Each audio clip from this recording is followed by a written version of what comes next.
Today we are discussing about the Thevenin's theorem.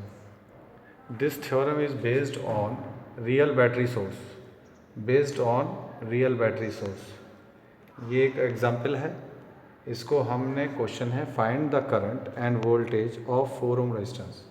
4 ohm resistance में कितना current end voltage है ये हमको थेवेनिन से हमें इसमें फाइंड आउट करना है. तो इसमें सबसे पहले हमें क्या करना है, थेवेनिन इक्विवेलेंट सर्किट डायग्राम बनाना है जो कि किसके ऊपर बेस्ड है, रियल बैटरी सोर्स पे. तो रियल बैटरी सोर्स कैसी होती है, एक battery independent source with internal resistance series में. तो इसको RTH कहते हैं, थेवेनिन रेजिस्टेंस, और ये VTH कहते हैं थेवेनिन वोल्टेज. ये हम दोनों फाइंड आउट करेंगे इस सर्किट में.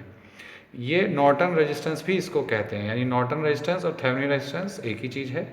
और इसी को आप जो है नॉर्टन में भी इक्विवेलेंट कर सकते हो. देखिए ये तो थेवेनिन का इक्विवेलेंट सर्किट हो गया और यहाँ पर ये नॉर्टन का इक्विवेलेंट सर्किट डायग्राम हो गया. तो नॉर्टन और थेवेनिन ये दोनों ड्यूल थ्योरम्स होती हैं, यानी इस थ्योरम से ये सर्किट बनाया जा सकता है, इससे ये बनाया जा सकता है. बस क्या करना है आपको, सोर्स ट्रांसफॉर्मेशन की टेक्निक लगानी है. तो सोर्स ट्रांसफॉर्मेशन की टेक्निक से थेवेनिन से नॉर्टन और नॉर्टन से थेवेनिन बनाई जा सकती है. ठीक, अब इसको हम जो है थेवेनिन से हम इस सवाल को करना चाहते हैं. हम इसमें VTH और RTH फाइंड आउट करेंगे. अब VTH और RTH कैसे फाइंड आउट करते हैं, आइए अब देखते हैं. तो सबसे पहले इस सर्किट के अंदर हमें पूछा किस में गया है, 4 ओम में करंट पूछा गया है. तो इस 4 ओम को यहाँ से रिमूव कर देंगे और इसको रिमूव करके ये सर्किट अब वापस ड्रॉ करेंगे. तो इसमें ये सर्किट यहाँ से क्या हो गया, ओपन हो गया. अब यहाँ से सर्किट ओपन हो गया. अब यहाँ पर जो वोल्टेज है, कितनी वोल्टेज है, ओपन सर्किट वोल्टेज कितनी है, उसको ही थेवेनिन वोल्टेज कहा जाता है. तो this voltage is Thevenin voltage या ओपन वोल्टेज. इसे फाइंड आउट करना है. तो VTH पहले फाइंड आउट करते हैं. तो VTH फाइंड आउट करने के लिए हम इसमें क्या करेंगे, नोडल एनालिसिस लगा देंगे. नोडल में हम लोग क्या करते हैं कि इनको जो है, ये जंक्शन नहीं है, देखिए ये जंक्शन नहीं है, ये भी पॉइंट जंक्शन नहीं है, लेकिन हम इसको जंक्शन जो है अज्यूम करेंगे कि this is junction, this is junction.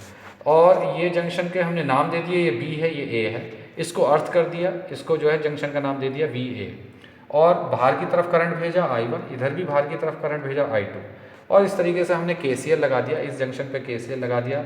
दोनों करंट बाहर जा रहे हैं तो -I1 -I2 is equal to, तो I1 + I2 is equal to 0. अब ओम्स का नियम लगाएंगे. तो I1 फाइंड आउट करने के लिए VA माइनस का 10 डिवाइडेड बाई 2. ठीक, ऐसे ही VA अब +20 हो जाएगा, क्योंकि डायरेक्शन ऑफ करंट और इसका करंट मैच इस तरीके से हो रहा है कि ये बैटरी जो है डिलीवर कर रही है पावर. तो यहाँ पॉजिटिव बैटरी ली जाएगी इसको. तो VA +20 डिवाइडेड बाई 2.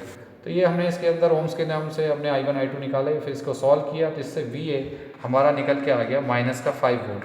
तो VTH ही हमारा VA है और वो 5 वोल्ट है. तो यहाँ पर जो हमारा VA निकल के आया है वो यहाँ से यहाँ कितनी वोल्टेज है, वो 5 वोल्ट है.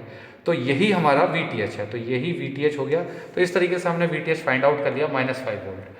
ठीक है, अब नेक्स्ट मेहनत करते हैं हम RTH फाइंड आउट करने के लिए. RTH कैसे फाइंड करते हैं या नॉर्टन रेजिस्टेंस कैसे फाइंड करते हैं. तो जितनी भी ये सोर्स हैं, इसमें जितनी भी सोर्स हैं, इसको क्या करेंगे, हम डीएक्टिव करेंगे. तो ये जितनी बैटरियाँ हैं, तो बैटरियों को डीएक्टिव करने का तरीका क्या है, शॉर्ट सर्किट करना. अगर करंट सोर्स होता तो उसको क्या करते, ओपन करते. तो ये शॉर्ट सर्किट करा. A और B सर्किट से हमें देखना कहाँ पर है, A और B. तो A और B पर कितना इक्विवेलेंट रेजिस्टेंस बन रहा है वो हमें फाइंड आउट करना है. तो इसमें हम सीरीज पैरेलल देखेंगे. तो देखिए A से B तक एक ये रेजिस्टेंस है, एक ये रेजिस्टेंस है, दोनों क्या हो गए, पैरेलल में. तो ध्यान दीजिएगा ये दोनों पैरेलल में, ना कि सीरीज में, क्योंकि हम A और B से देखना चाह रहे हैं. तो ये 2 और 2 पैरेलल में. तो इस हिसाब से हमने इसका आंसर इक्विवेलेंट निकाला. तो 1 ओम इसका रेजिस्टेंस हो गया.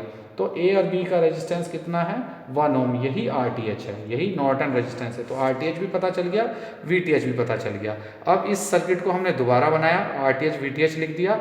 और जो ये 4 ओम हमने यहाँ से जो रिमूव किया था, इसको अब जा करके हम यहाँ पर कनेक्ट कर देंगे. और कनेक्ट करने के बाद हम अब ओम्स का नियम लगा देंगे. ओम्स के नियम से हमने ये 4 ओम में कितना करंट है ये हमें फाइंड आउट करना था. तो VTH upon RTH plus R. तो इस तरीके से 5 वोल्ट हमने VTH निकाला, RTH 1 था, और 4 ओम में हमको करंट जानना था तो 4. तो इस तरीके से 1 एम्पियर इसके अंदर का करंट आ गया. यानी इस सर्किट के अंदर 4 ओम में कितना करंट फ्लो कर रहा है, 1 एम. अब 4 ओम के पास कितनी वोल्टेज है ये भी फाइंड आउट करनी है. तो V = IR. तो इसमें करंट कितना फ्लो कर रहा है, 1. और रेजिस्टेंस कितना है 4, तो 1 into 4 is equal to 4 volt, यानी इसके पास कितनी वोल्टेज है 4 वोल्ट। और पावर लॉस कितना हो रहा है, तो आई स्क्वायर आर लगा दीजिएगा, 1 का square into 4 is equal to 4 watt, तो ये पावर कितनी इसके लॉस कर रहा है 4 वाट। तो इस तरीके से हमने इसको थेवेनिन से सॉल्व कर दिया, तो ये एक थेवेनिन सर्किट हो गया। Thank you. बंद